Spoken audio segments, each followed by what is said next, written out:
And here we have the Christian News. I cannot believe it's inherently sinful. Bishop urges C of E to change teaching on same-sex marriage. So here we have a bishop in the Church of England who claims to be a follower of Jesus Christ, who claims that he is now wanting to change what God set in motion from the beginning, and that is that male and female are created in order to procreate, and that is God's ordained way of procreation. And Jesus Christ himself said, a man shall leave his parents and be joined with his wife, a woman, a female, biological XX, biological XY, not biological XX, biological XX, or biological XY, biological XY, biological XX and biological XY join his union as one, procreate, produce children. That's God's ordained way, God's ordained method of filling the earth. And this supposed bishop is now trying to change and stand in the place of God, becoming God himself with a little g, and making a proclamation against God and God's ordained way of procreation and God's law. The Bishop of Worcester has written an open letter to his diocese detailing why he thinks same-sex unions should be celebrated by the church. It comes after a number of Church of England bishops declared their support for same-sex marriage last November. Reverend Dr. John Ing has written an open letter to the Diocese of Worcester setting out why he believes the celebration and honouring of monogamous, faithful same-sex relationships is a good witness, and the Church of England's teaching on the issue should change. So what he's asking for there is the teaching of Jesus Christ, who doesn't change, should change. He is asking for God's laws to change clearly in his own words.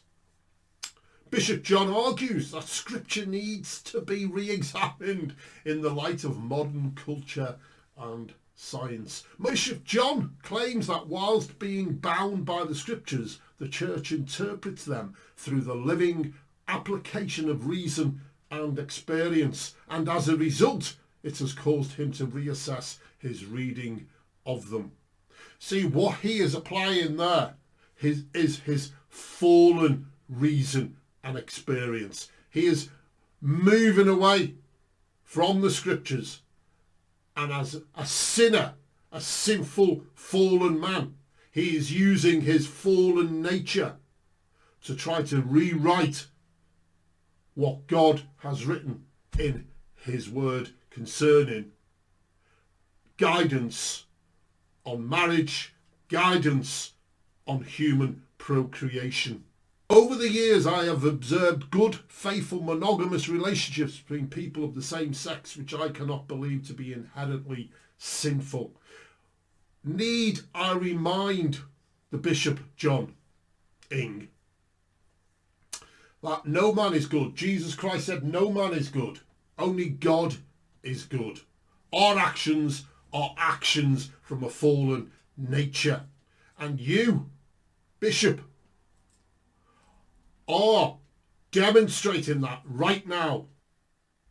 And he actually goes on to say it must be admitted that wherever instances of same-sex sexual activity are found in the Bible, they are unequivocally condemned. But what I believe the Bible condemns is something that every gay person in the church today will also condemn: abusive, oppressive, exploitive relationships. The Bible never explains why same-sex sexual activity is condemned. Actually, it does, Bishop, because Jesus Christ himself said in Genesis 1,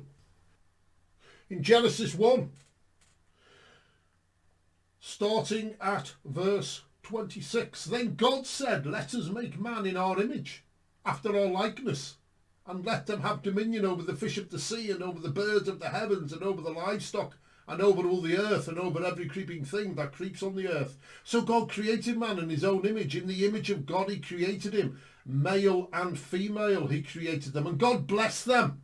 And God said to them, be fruitful and multiply and fill the earth and subdue it and have dominion over the fish of the sea and over the birds of the heavens and every living thing that moves on the earth. And God said, behold, I have given you every plant yielding seed that is on the face of the earth, and every tree with seed in its fruit. You shall have them for food, and to every beast of the earth, and to every bird of the heavens, and to everything that creeps on the earth, everything that has made the breath of life, I have given every green plant for food.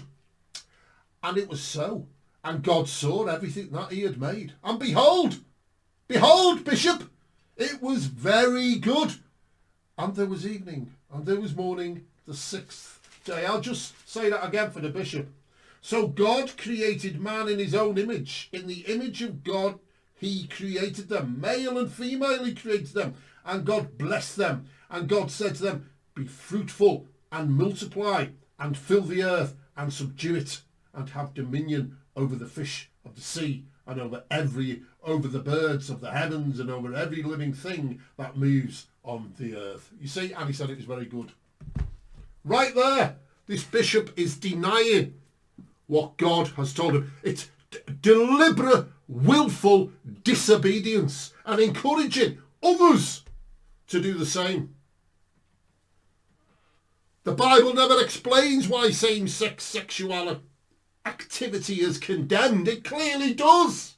It's condemned because you can't procreate from same-sex sexuality. That was the reason God created male and female, to procreate. Bishop John says he has great respect for those who hold traditional views towards marriage, but asks them to be gracious, as their views can come across as homophobic regardless of the intention. Need I point you to Genesis 1 again? In fact, we shall go to what Jesus Christ said to the Pharisees and the disciples around him when he was on earth during his earthly ministry. You've already heard what he said in Genesis chapter 1 concerning male and female. And yet this bishop will deny these scriptures.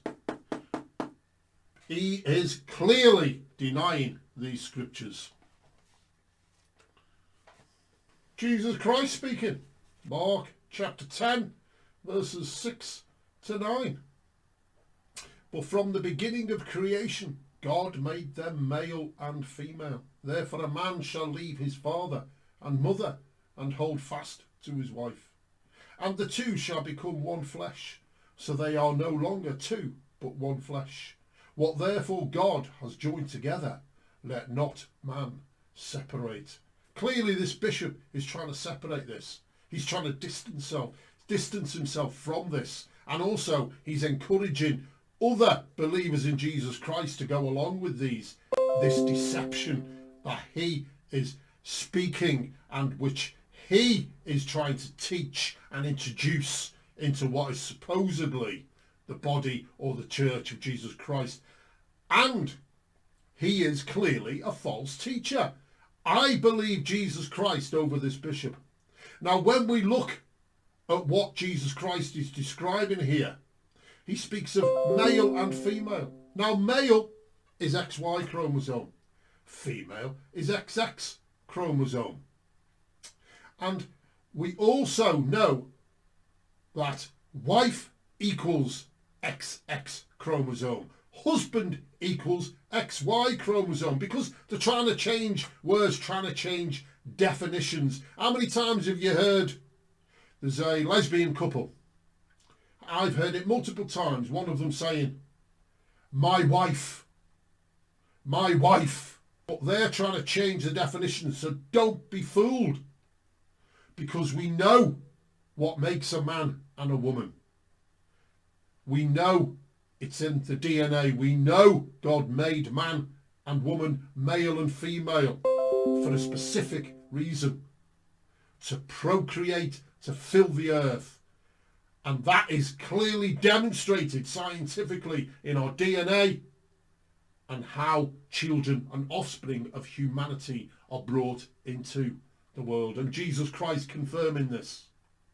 And this man, I'll say again, denying this, disobeying God's laws, disobeying one of the commissions of God, disobeying the ordinances of God, the ordained way of God. He is standing up and saying, that's just tradition. No, I'm sorry.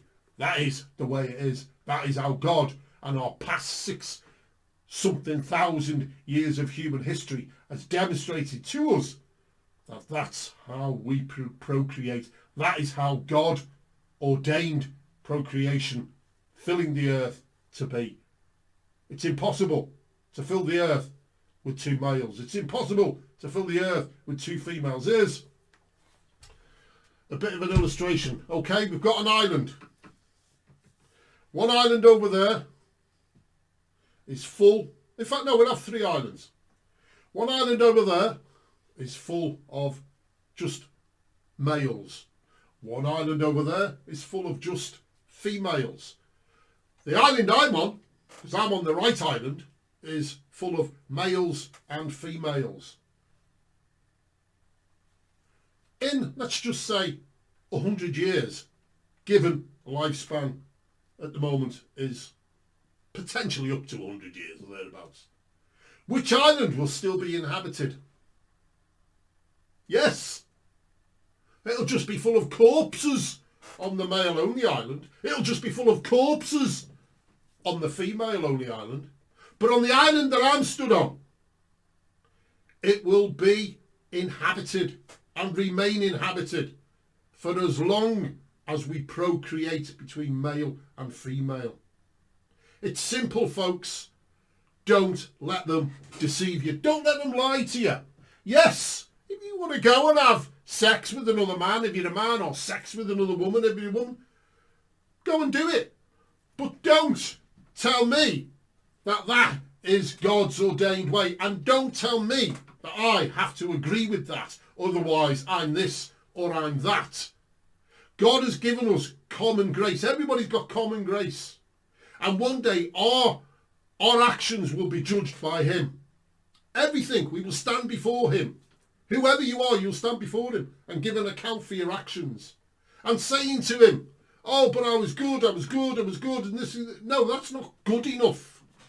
Because our standard of goodness is man's standard of goodness. And man's standard of goodness is a fallen goodness. We've all sinned and fallen short of the standard of God. God's standard of goodness are his laws, his standards. And he says everyone has sinned and fallen short of the standards of God, fallen short of his standard. Have you lied? Have you stolen? Have you committed adultery? Have you murdered? Have you blasphemed God?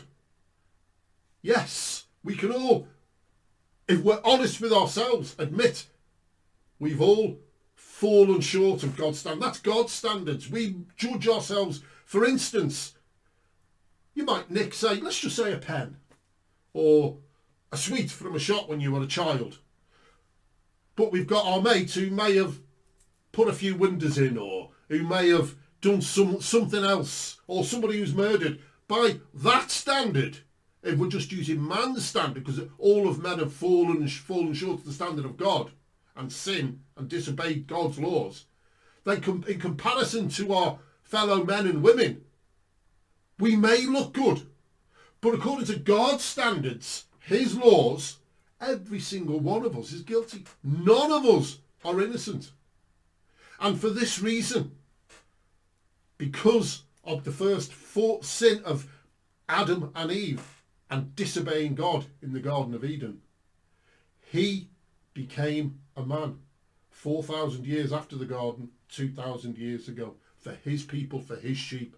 Because the punishment for sin, for not obeying God's standards, is death, the death penalty. God's wrath is the death penalty upon every single person. But Jesus Christ came to take upon himself the death penalty for those that will believe into him, for his sheep, on that piece of wood 2,000 years ago. nails in his arms, in his feet, in his hands, in his spear in his side. And he died on that piece of wood. Taken down off that piece of wood, placed in a tomb. 3 days later, he rose from the dead, conquering death, the first fruits of the dead. So therefore, all of the wrath of God for his sheep, for those that will believe in him, he took their place in punishment. Their sins are no longer on them, but they were put on him 2,000 years ago for all those that will believe in him. If you confess with your mouth that Jesus Christ is Lord and believe in your heart that God raised him from the dead, you will be saved. Saved from what? And say it again, God's wrath, the death sentence. In the garden, God walked with Adam and Eve to live in a harmonious relationship forever, physically and spiritually. They chose to disobey him, and God pronounced the curse on all of creation. You will surely die. Not straight away. They died straight away spiritually in their relationship to God. They carried on living in the physical realm, but from that moment on, the death sentence was on them physically, because they weren't allowed to live forever due to sin and disobedience. And the fact that Jesus Christ came, conquered that death sentence, conquered the death, was the first fruits from the death, demonstrating for those who will believe into him that they will also rise from the dead. Everyone's going to rise from the dead, but to judgment. But if you're in Jesus Christ, there will be no judgment concerning your disobedience to him. But those who do not believe in him, those who have carried on going their own way, have still got the death sentence upon them. Believe in Jesus Christ and you will be saved.